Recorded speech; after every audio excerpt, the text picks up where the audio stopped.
Hello दोस्तों, मैं हूं सुब्रत चौहान और आप देख रहे हैं फिश इन्फो चैनल। दोस्तों, आज की इस वीडियो में हम लोग बात करेंगे आयर मछली फार्मिंग के बारे में।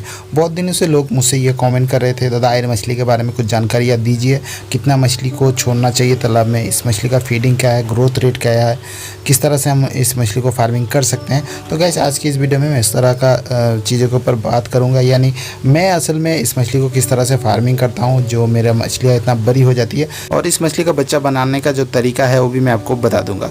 तो गाइस, वीडियो शुरू करने से पहले एक रिक्वेस्ट करना चाहूँगा, चैनल पे पहली बार आए हैं तो चैनल को जरूर सब्सक्राइब कर लेना और वीडियो को लाइक ज़रूर कर लेना।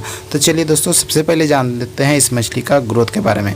अगर कोई इस मछली को फार्मिंग करते हैं तो उनका मन में तो ये सवाल आएगा ही, ये मछलियाँ एक साल में कितना हो जाएगी। तो गाइस, इसका ग्रोथ रेट जो है वो बहुत अच्छा देखने को नहीं मिलता है।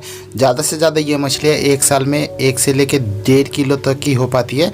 और इस मछली को अगर आप फार्मिंग करना चाहते हैं तो ये इसका फीडिंग के ऊपर सबसे ज़्यादा ध्यान देना होता है।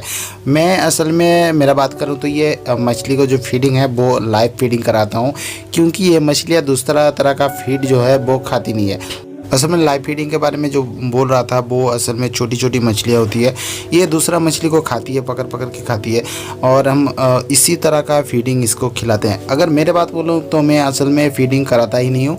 क्या होता है, जैसे कि आप जानते हैं मेरा तो हैचरी है, तो मैं हैचरी में बहुत सारा स्पॉन बनता रहता है। तो ये स्पॉन ड्रेन से होता हुआ या टैंक जो वॉश करते हैं हम लोग, तो कुछ मछलियाँ तो तालाब में चली जाती है। उस तालाब में हम इस मछली को ज़्यादा छोड़ते हैं। हमें पता होता है ये लाइव फीड खाती है, तो ये छोटा छोटा मछली को ये बहुत ही आसानी से पकड़ के खा जाती है।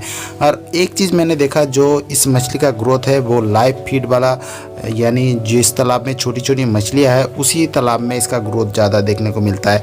अगर अलग से फीडिंग कराया जाए तो भी इस मछली में उतना ज़्यादा ग्रोथ नहीं होता है। इसीलिए उस तरह का तालाब में इसका ग्रोथ ज़्यादा होता है जिसमें छोटी छोटी बच्चा है, यानी दूसरा मछली है। तो आप अगर इस मछली को फार्मिंग करना चाहते हैं तो आपको लाइव फीडिंग कराना होगा। अगर आपके तालाब में इस तरह का छोटी छोटी मछलियाँ हैं बहुत ज़्यादा दूसरा मछली को क्षति पहुंचाती है, तो उस तरह का तालाब में आप इस आयर मछली को फार्मिंग कर सकते हैं। इसका जो छोड़ने का डेंसिटी है वो गाइस, जैसे कि चीतल मछली है जैसे छोड़ते हैं हम लोग, उसी हिसाब से छोड़ा जाता है। बहुत ज़्यादा मछली को अगर हम तालाब में छोड़ते हैं तो उसका ग्रोथ नहीं हो पाता है। इसलिए इसको जो एकड़ का हिसाब के बोलूँ तो एक एकड़ में आप इसको फार्मिंग करना चाहते हैं तो ज़्यादा से ज़्यादा 50 से 60 पीस मछलियाँ छोड़ेंगे तो ही अच्छा है। कोई किसान भाई और थोड़ा सा ज़्यादा छोड़ना चाहते हैं तो ज़्यादा से ज़्यादा आप 100 मछली ही छोड़ सकते हैं 1 एकड़ तालाब में। इससे ज़्यादा मछली छोड़ेंगे तो इस मछली में ग्रोथ नहीं होगा। और इसका जो फार्मिंग करने का तरीका है, मैं कैसे करता हूँ दोस्तों, मैं इसका ब्रीडिंग बिल्कुल ही नहीं कराता हूँ। पहली बात, इसको फार्मिंग करने का मकसद यही है, जैसे कि मैंने बताया, हम लोग तो स्पॉन फार्मिंग करते हैं, तो तालाब में ड्रेन से होता हुआ बहुत सारा मछलियाँ चली जाती है, तो उस तरह का मछलियाँ तालाब में जाके दूसरा मछली को, यानी मेरा जो ब्रूडर मछली है, दूसरा मछली का ब्रूडर है, इसका खाना खाती है, उसका डेंसिटी बढ़ा देती है, तो दूसरा ब्रूडर में दिक्कत आता है। और उसी को कंट्रोल करने के लिए इस तरह का कुछ मछलियाँ हम छोड़ते हैं, जैसे आयर मछली।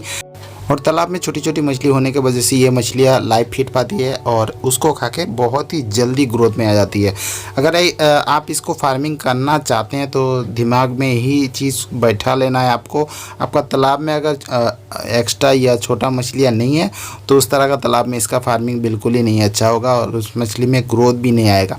तो गाइस, ये मछलियाँ नेट में बहुत ही कम आती है। जब सीज़न ख़त्म होता है, हर साल तो तालाब को तैयार करते हैं, तालाब सुखाते हैं, तभी ये मछलियाँ काफ़ी मात्रा में हमें मिलती रहती है।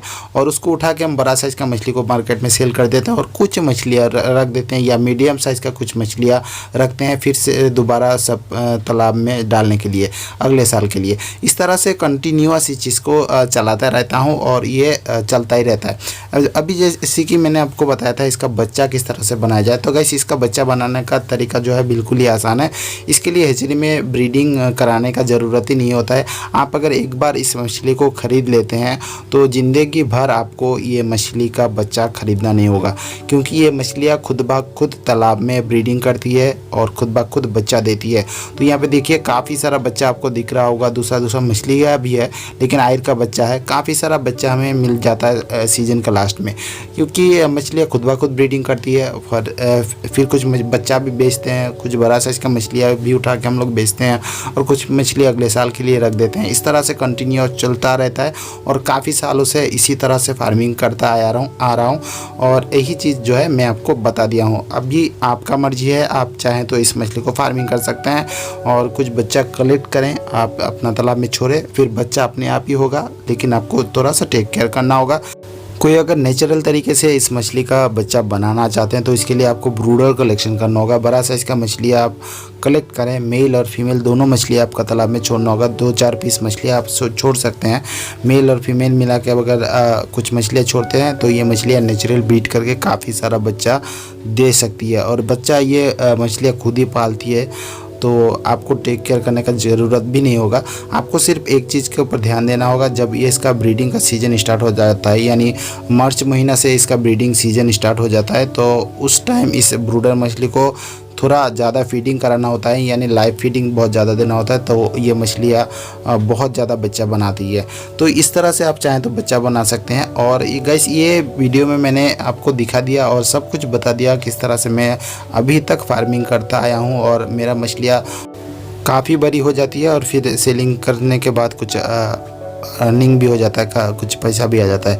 तो गैस, आप चाहें तो इस तरीके से इस मछली का फार्मिंग कर सकते हैं। तो गैस, आज की वीडियो इतना ही। अगर वीडियो अच्छा लगा है तो लाइक कर देना, ज़्यादा से ज़्यादा शेयर कर देना, और चैनल पे पहली बार आए हैं तो चैनल को जरूर सब्सक्राइब कर लेना। तो दोस्तों, मिलते हैं नेक्स्ट वीडियो में नए एक टॉपिक के साथ। तब तक के लिए मैं सुब्रत चौहान आपसे विदा लेता हूँ।